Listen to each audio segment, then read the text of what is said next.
des ministres a adopté l'avant-projet de loi portant interdiction totale des emballages et sachets plastiques au Burkina Faso et autorisé sa transmission à l'Assemblée de transition.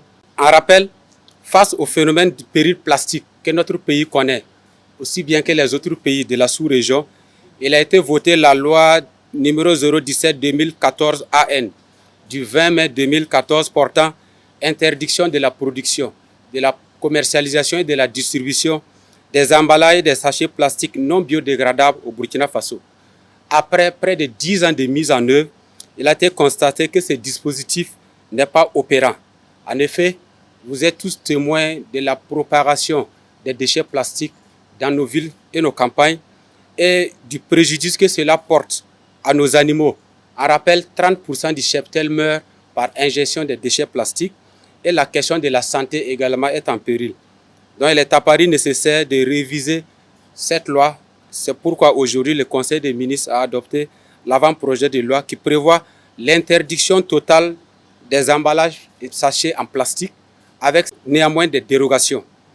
L'avant-projet de loi comporte les innovations suivantes. Une interdiction générale de tous les types d'emballages et de sachets plastiques, qu'ils soient biodégradables ou non.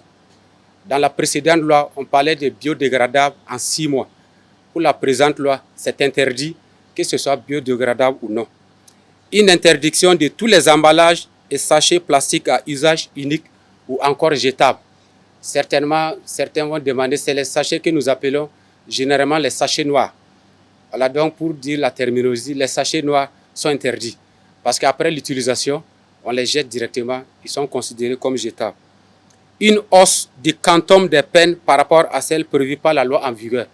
Donc il y a des peines qui étaient prévues. Avec la nouvelle loi, on va élever le niveau pour dissuader. Il est aussi interdit le brûlage des emballages et sachets en plastique.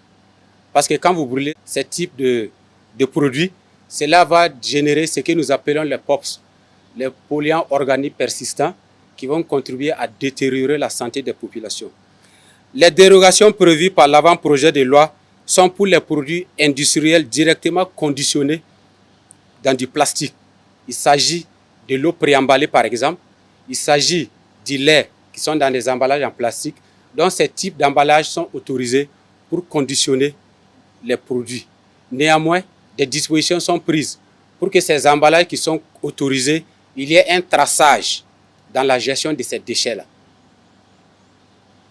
Également pour la recherche et les questions de santé publique, les types d'emballages utilisés à ce niveau-là sont autorisés.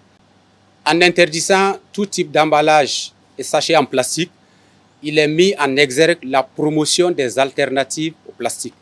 Le Conseil des ministres a instruit pour que des dispositions soient prises et des accompagnements aux acteurs pour que les alternatives soient utilisées. Ces alternatives doivent être dans des matériaux bio. Nous avons déjà des matériaux bio dans notre pays. Il y a les faceaux d'Anfani, il y a le coco d'Onda, il y a les feuilles de rognier dans la région des Cascades et bien d'autres. On va mettre un système en place pour que, en interdisant ce qui est plastique, le non plastique soit promu et disponible pour tous les usages. Un délai de 6 mois sera accordé à tous les acteurs pour se conformer à la présente loi dès que l'Assemblée législative de transition va l'appliquer.